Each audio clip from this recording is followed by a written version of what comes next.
दोस्तों जय भीम, जय भारत, नमो बुद्धाय। आप सभी का हमारे YouTube चैनल अम्बेडकरवादी एवं प्रकृति प्रेमी ऑफिशियल चैनल में हार्दिक स्वागत एवं अभिनंदन है। मैं हूं पंकज अम्बेडकर। दोस्तों, जैसा कि हमने पिछले अंश में ओम प्रकाश वाल्मीकि द्वारा लिखी हुई पुस्तक जूठन से बताया था कि ओम प्रकाश वाल्मीकि नागपुर दीक्षा भूमि पहुंच गए थे, जहां उनकी भेंट औध्य भंते आनंद कौशल्यायन जी से हुई। उन्होंने बौद्ध धर्म के प्रति उनको बताया और आगे की कहानी शुरू करते हैं। इससे पहले आप हमारे चैनल को सब्सक्राइब करें, वीडियो को लाइक करें और ज़्यादा से ज़्यादा लोगों तक शेयर कर दें, जिससे कि हम ज़्यादा से ज़्यादा लोगों तक पहुंच सकें। दलित साहित्य, बहुजन साहित्य ज़्यादा से ज़्यादा लोगों तक पहुंच सके। ओम प्रकाश वाल्मीकि जी के लिए उनके पिताजी का पत्र आया। पिताजी का पत्र आया था, माँ बीमार है, जल्दी आ जाओ। पत्र मिलते ही मैं निकल पड़ा था। रास्ते भर माँ का ख्याल जेहन में घूम रहा था, पता नहीं कैसी होगी। बस अड्डे पर उतरते ही घर पहुँचने की जल्दी थी। माँ को स्वस्थ देखकर मैंने राहत की सांस ली थी। मैंने माँ से पूछा, बीमार थी? माँ ने मेरा सिर सहलाते हुए कहा, बीमारी की बात सुन के तो तू आ गया, ऐसी भी क्या बात हो गई जो इस तरह बुलाया? मैंने अपने भीतर का गुस्सा दबाकर पूछा, तेरे भाई ने रिश्ता पक्का कर दिया है, अब तू ब्याह कर ले। तुम्हारी आँख कब बंद हो जाएगी कौन जाना है। माँ ने मुझे समझाने की कोशिश की। मैं खामोशी से माँ की तमाम बातें सुन रहा था, लेकिन मेरे मन में एक हलचल शुरू हो गई थी। जसबीर ने मेरा रिश्ता पक्का कर दिया था, बगैर मेरी इच्छा अनिच्छा जाने। पिताजी भी जसबीर की बात का समर्थन कर रहे थे।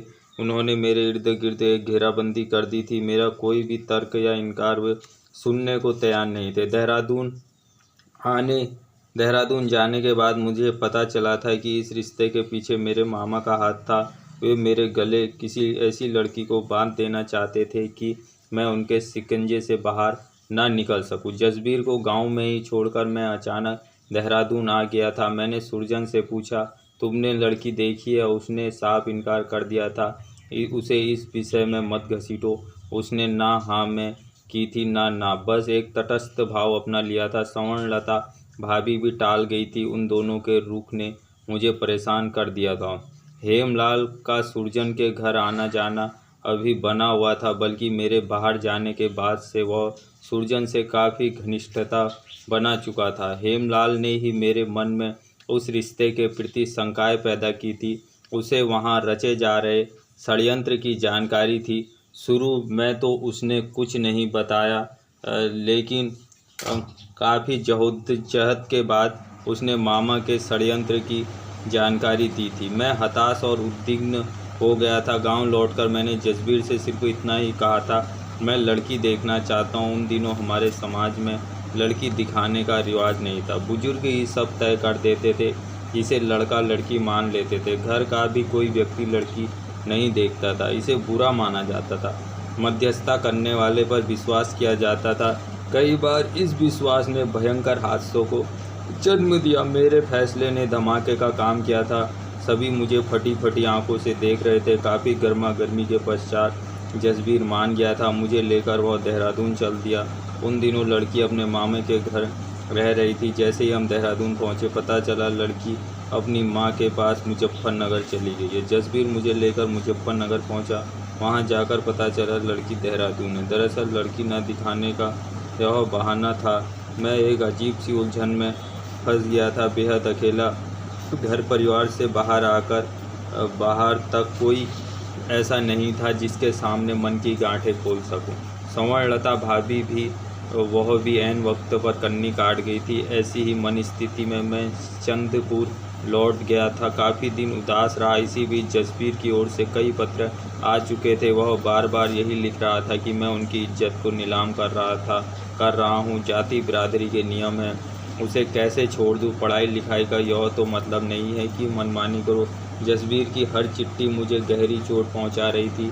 मैं शादी से पहले कुछ बन जाना चाहता था, लेकिन ये लोग हाथ धोकर पीछे पड़ गए थे। ऐसे ही क्षणों में मैंने इस प्रकरण को ख़त्म कर लेने का फैसला कर लिया। मैं सीधे देहरादून पहुंचा था। जसबीर मुझे आया देखकर चौंका था। जसबीर ने उस लड़की की मां से, जो इन दिनों वहीं थी, मुझे मिलाया था। वे मुझे सीधी सादी महिला लगी थी। मुझे देखकर वे खुश हुई उनसे मिलकर मैं दुविधा में फंस गया। जसबीर से फिर एक बार लड़की दिखाने की बात मैंने उठाई। जसबीर ने कहा, तुझे मेरे पे विश्वास नहीं है? माँ से तो मिला है, क्या चाहिए? माँ से नहीं, मुझे लड़की से शादी करनी है। मैं उत्तेजित हो गया था।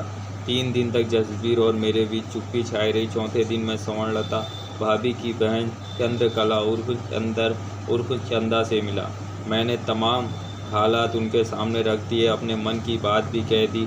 मुझसे शादी करोगे? चंदा तब इंटर में पढ़ रही थी। उसने चौंक कर मेरी ओर देखा, आश्चर्य से पूछा, क्या कह रहे हो? सोचकर जवाब दे देना, मैंने इत्मीनान से कहा। उठकर चल दिया।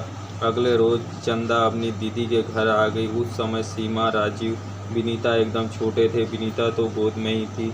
चंदा ने धीमे से पूछा, तुम मजाक तो नहीं कर रहे हो? मैंने कहा, बिल्कुल नहीं। तुम्हारे भाई माँ बाप मानेंगे? चंदा ने शंका जताई। वह मुझ पर छोड़ दो, मैंने धैर्य से कहा। अगले रोज मैं गांव चला गया था। पिताजी से बात की। थोड़े बहुत विरोध के बाद वे मान गए।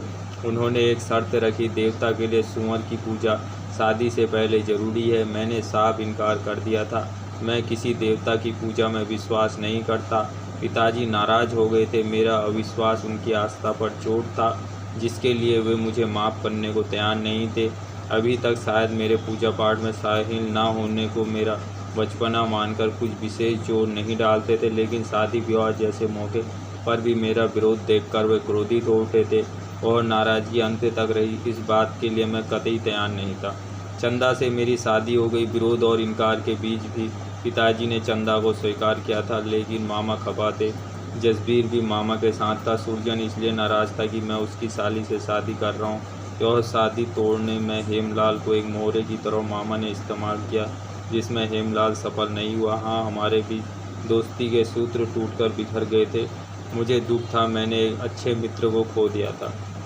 शादी के बाद चंदा को साथ ले जाना था चंद्रपुर, लेकिन सबसे बड़ी समस्या थी मकान की। सरकारी कॉलोनी में मुझे तब तक मकान नहीं मिला था। हॉस्टल में रहता था। जय किशन जायसवाल मेरा रूम पार्टनर था। मैं चंद्रपुर में अपने मित्र अजय सिन्हा को पत्र लिखा। काफ़ी दिन पहले मैं उसके साथ रहा था। उसने उत्तर दिया, पत्नी को साथ लेकर आओ, इंतजाम हो जाएगा। दिल्ली में सुक्कन सीट था। RK पुरम में रहता था। इंटर तक त्यागी इंटर कॉलेज में साथ साथ पढ़े थे। काफ़ी भटकाव के बाद उसे सर्वे ऑफ इंडिया में नौकरी मिल गई थी। उसने दक्षिण एक्सप्रेस में चंद्रपुर के लिए बर्थ पहले ही हमारे लिए बुक करा दी थी। मैंने अजय सिन्हा और अपने कार्यालय के साथी सूरज खड़तड़ को चंद्रपुर पहुंचने का तार कर दिया था। रात 10 बजे गाड़ी चंद्रपुर स्टेशन पर पहुंची तो वहां कोई नहीं आया था। उम्मीद थी वे फैक्ट्री की गाड़ी लेकर आ जाएंगे। 10 बजे ऑर्डिनेंस फैक्ट्री एस्टेट जाने के लिए बस का मिलना भी मुश्किल था। वैसे भी हमारे साथ घर गृहस्थी का काफ़ी सामान था।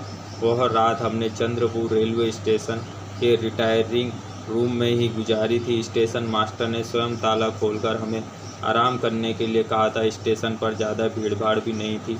इक्का दुक्का यात्री ही इधर उधर पड़स रहे थे। सुबह की पहली बस पकड़कर हम ऑर्डिनेंस फैक्ट्री एस्टेट आ गए थे। सामान हॉस्टल में छोड़कर मैं और चंदा सूरज खड़तड़ के क्वार्टर में पहुंच गए थे। सूरज खड़तड़ जब तक ऑफिस जा चुका था, चंदा को वही सुशीला भाभी के पास छोड़कर मैं भी उसी रोज़ दफ्तर चला गया था। मेरी छुट्टियां भी ख़त्म हो गई थी। सूरज खड़तड़ को जब यह पता चला कि मैं चंदा को उनके घर छोड़ कर आया हूँ तो वह खुश हुआ था। खड़तड़ से मेरे संबंध काफ़ी घनिष्ठ थे। वह बल्लार शाहपुर का रहने वाला था। एक प्यारा इंसान जिसके व्यवहार में एक खुलापन था जो मुझे हमेशा आकर्षित करता था। एक रात हम सूरज खड़तड़ के ही क्वार्टर में रुके थे। अगले रोज़ अजय सिन्हा के क्वार्टर में जाना था। वह उस शाम को चंदा से मिलने भी आया था। सूरज खड़तड़ और सुशीला भाभी ने चंदा का स्वागत बहुत ही अपनेपन से किया था। अजय के क्वार्टर में जाने से पहले चंदा ने एक नई साड़ी अपने बॉक्स से निकालकर सुशीला भाभी को बहुत ही आदर से दी थी, लेकिन सुशीला भाभी ने वह साड़ी लेने से इनकार कर दिया था। मैं उनका आदर करता था। चंदा ने भी आदरपूर्वक ही साड़ी उन्हें देनी चाहिए थी, लेकिन उनके इनकार ने जैसे क्षण भर में सब कुछ तोड़कर बिखेर दिया था। चंदा ने आश्चर्य से मेरी ओर देखा। मैंने विनम्रता से कहा, भाभी जी, यदि यह साड़ी पसंद नहीं थे तो दूसरी ले लीजिए। लेकिन वे दूसरे कमरे में जाकर बैठ गई थी। कोई बात भी नहीं करी। मैंने सूरज से उसने भी कोई विशेषता ना देकर सिर्फ इतना ही कहा, नहीं लेती है तो ना ले, तुम जी छोटा ना करो, खुशी खुशी अपनी गृहस्थी चलाओ, हमें खुशी होगी।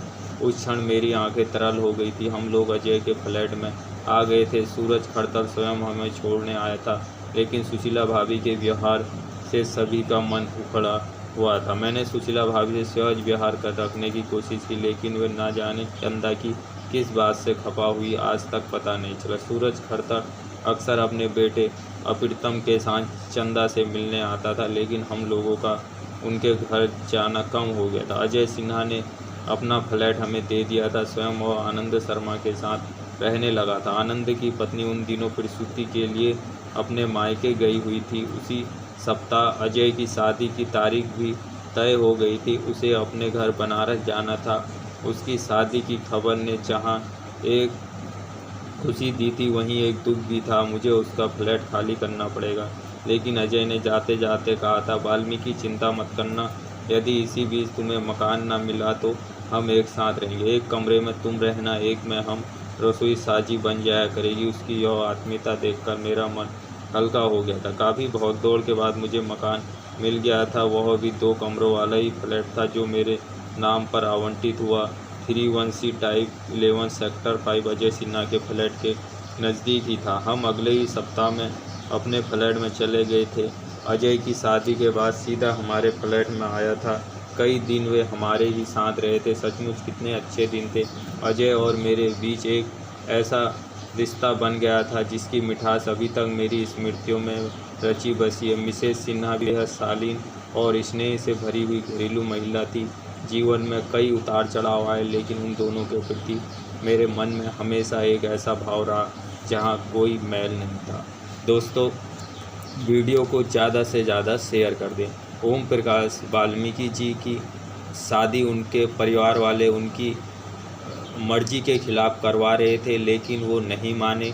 उन्होंने अपनी पसंद की लड़की से शादी की और उसको अपने ही साथ ले गए और वहाँ फ्लैट मिलना बड़ा मुश्किल हो रहा था। उनके एक दोस्त जिनका नाम अजय सिन्हा था, उन्होंने उनको अपना फ्लैट दे दिया था और ये आश्वासन भी दे दिया था जब वो शादी कर रहा था कि भाई जब तक दूसरा फ्लैट नहीं मिलेगा हम साथ रहेंगे।